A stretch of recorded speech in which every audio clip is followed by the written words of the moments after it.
welcome back to Whiskey Whims with me, Stuart. Today we've not got a whiskey review, but we're going to look at whiskey myths. We're going to look at novice myths, or people who are new into whiskey, the myths that they might come across, the experienced myths for us drinkers that have been drinking whiskey for a long time and are maybe getting misled in a certain way or believe certain things. And also I've got one myth that I can't seem to find actual real evidence for one way or the other. A lot of these myths have conflicting arguments on both sides, but some of them, the majority of them, have hard, fast data and also kind of anecdotal experience. So I know anecdotal isn't necessarily the strongest and reliable of sources, but it can be when it's over a vast majority of people. And if there's a shared experience, if you will. Anyway, so the first one for kind of novices and that they might come across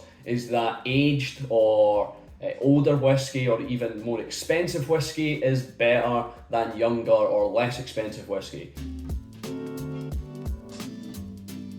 Now, I think we all know that that's all the crap. 2 bottles here, and this is a Tobermory 25, which I've actually got more out of. Now, there's obviously a lot of contributing factors here to why one is better than the other. This Tullibardine 13-year-old, I much prefer the Tullibardine, even though I've had more out of this, but I have shared a lot of it out. But I prefer the Tullibardine, and yeah, you can say there's kind of contributing factors there. This has got sherry influence, this doesn't have any sherry influence, it's just bourbon. So there is a little bit of a kind of conflict there, but this was £80 maybe, which is still cheap for a 25-year-old, and this was about £40 or £50.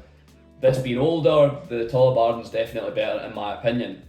Say Springbank 10 and Springbank 15, yeah, they've got back variation and they're matured different ways, but I much prefer the 10 to the 15, and the 15 being older and more expensive. So I think that's one, definitely one that new drinkers will come across. I think the second is the Ice Ruins Whisky. It doesn't ruin whiskey. It does it does take away some maybe more subtle aromas, subtle flavours because of the chilling of it, but it doesn't necessarily ruin it. I think once the whiskey melts, yeah, you'll have a lot of water in there. Once the whiskey melts, once the ice melts, you'll have a lot of water in there, and that will drown the whiskey completely.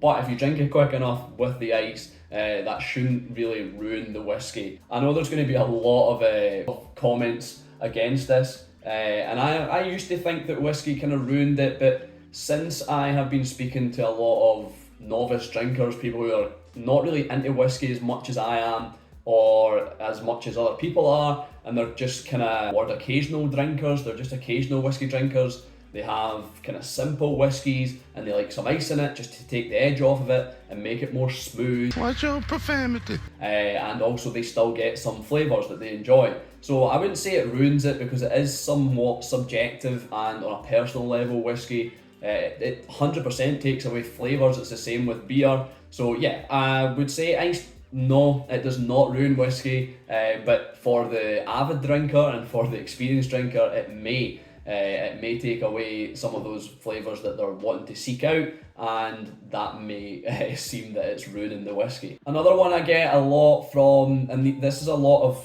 discussions that I have at my work with people who drink whiskey, who are new to whiskey and aren't necessarily big drinkers, but all whiskey tastes the same. And obviously that's complete nonsense. It's a complete fallacy. I'm trying to think what the fallacy is. It's like a generalisation, overgeneralisation of one experience means all whiskies are bad, which isn't obviously the case, but it's just trial and error really with these things. It's trying to see what you like. I remember first drinking, I'm almost certain every person's experience with beer is the same. The first beer, you're maybe a little, that doesn't taste too good, but once you get into it, once you get into the different flavours, the different profiles, then it really opens up, and it's the same with whiskey. And I always say to people, they're asking, or they say that they have had bad experiences, they downed a bottle of famous grouse, or they were shot in whiskey when they were younger, they had really bad hangovers. I always say just take it easy, drink it, sip it, and also there is a whisky for everyone. So if you're a big rum fan, there's obviously rum matured whisky. If you're a big wine fan, there's wine matured whisky. So yeah, I don't think all whisky tastes the same, and I think we know that that's obviously false. Probably the last one from a novice point of view is that whisky ages in the bottle, which is not correct. Wine is completely different. Wine can age in the bottle, can mature in the bottle, but due to the kind of high ABV of whisky, and also, yeah, you can't you can't have a bottle of 10-year-old whisky and then 2 years later it's 12-year-old. It must be matured in the wood.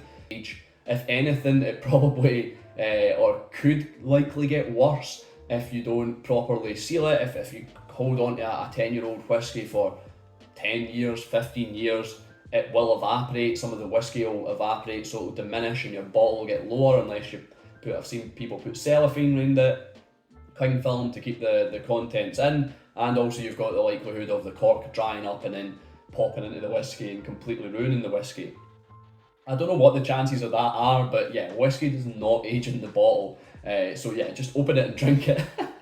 Get it open and drink it as soon as you can.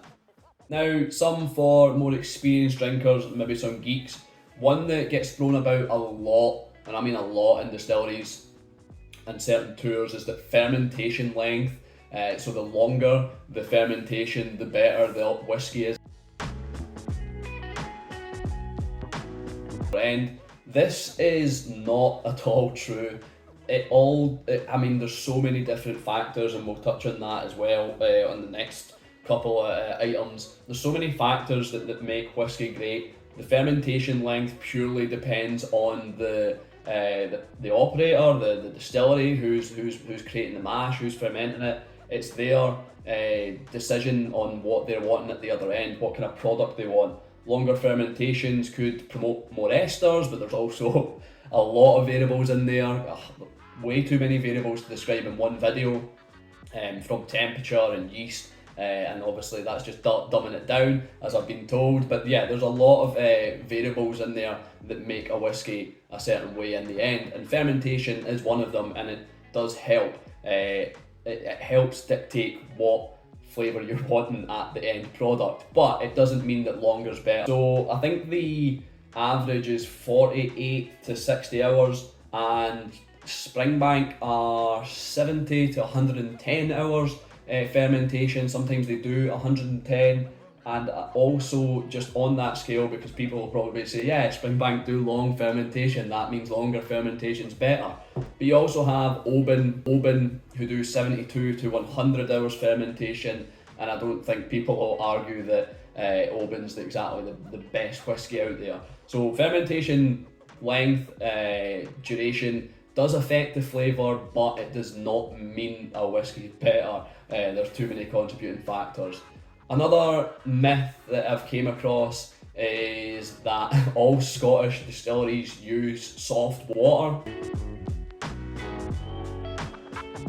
It's understandable where it came from, because a lot of our tap water, I think the majority of Scotland's tap water is soft water, where it comes from, but not all distilleries use soft water. There's definitely pros and cons. In fact, I don't even know if there is any, I suppose there is pros to using hard water.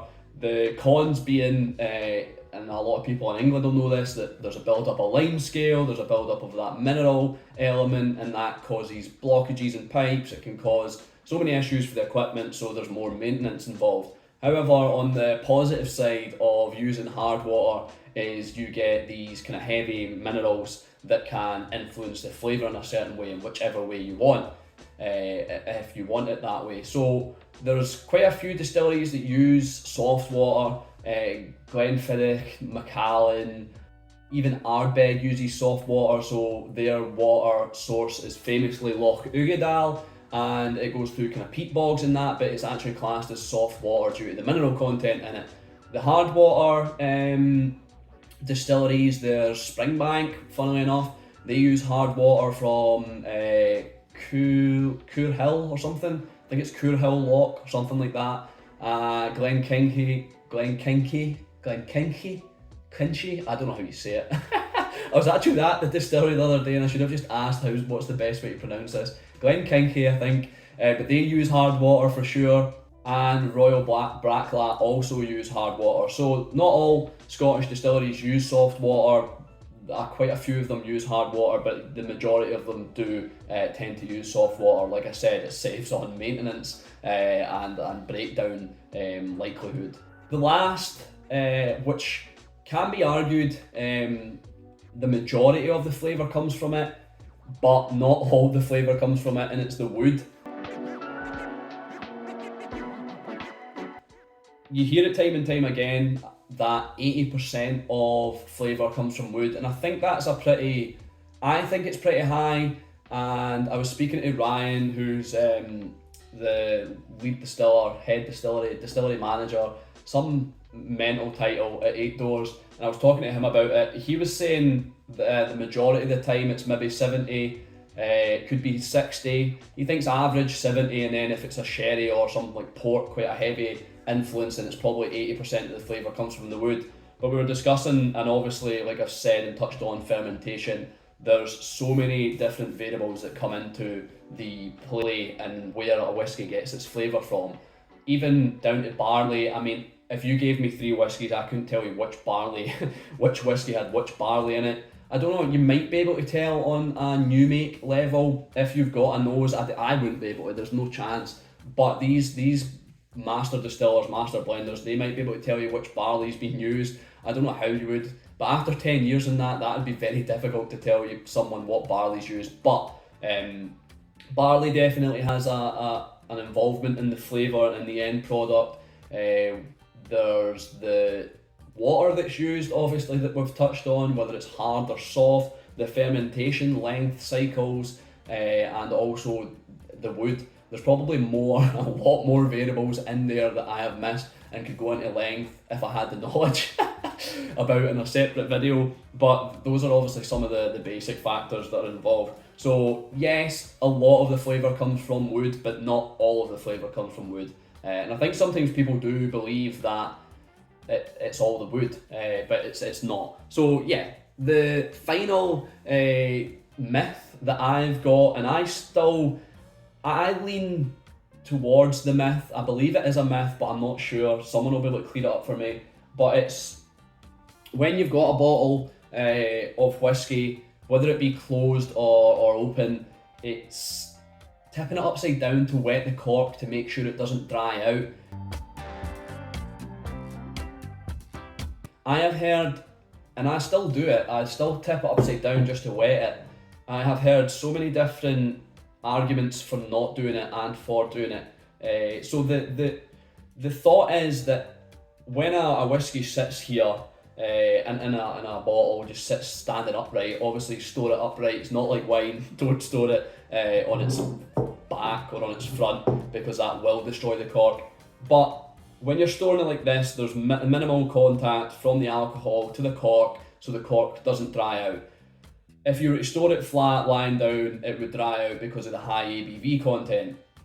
But my thought is that over time, that cork is just going to dry, whether it's got the alcohol vapours in the empty space, the gas there, if you like, sitting there touching the cork. So I feel that when I tip it upside down, because there's obviously water in whiskey, it's 60% or 50%, so some of that has to be water.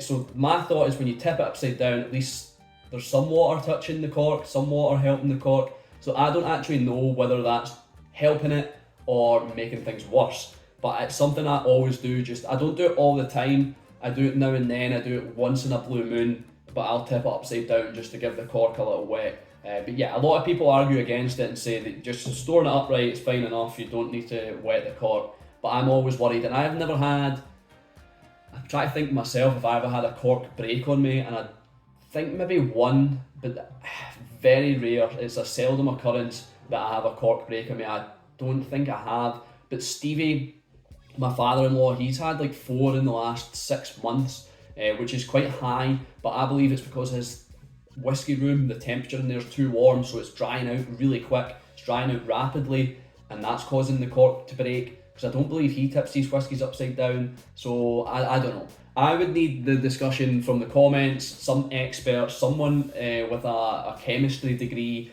or something like that to tell me whether I am making things worse or better. But yeah, that is all I've got to say. That's some myths. I'd love to know what your thoughts are in the comments, if you've believed any of them or if I'm wrong on any of them. But what research I've done, and it has been like an hour or two research online, different articles, different opinions, different reviews as well. So it's not been an extensive research, but it's been more than I normally do. So yeah, I hope you've enjoyed the review. Let me know what you think in the comments. If you like the video, hit the like button and subscribe. Thanks for watching. I've been Stuart, this has been Whiskey Wins. I'll see you later.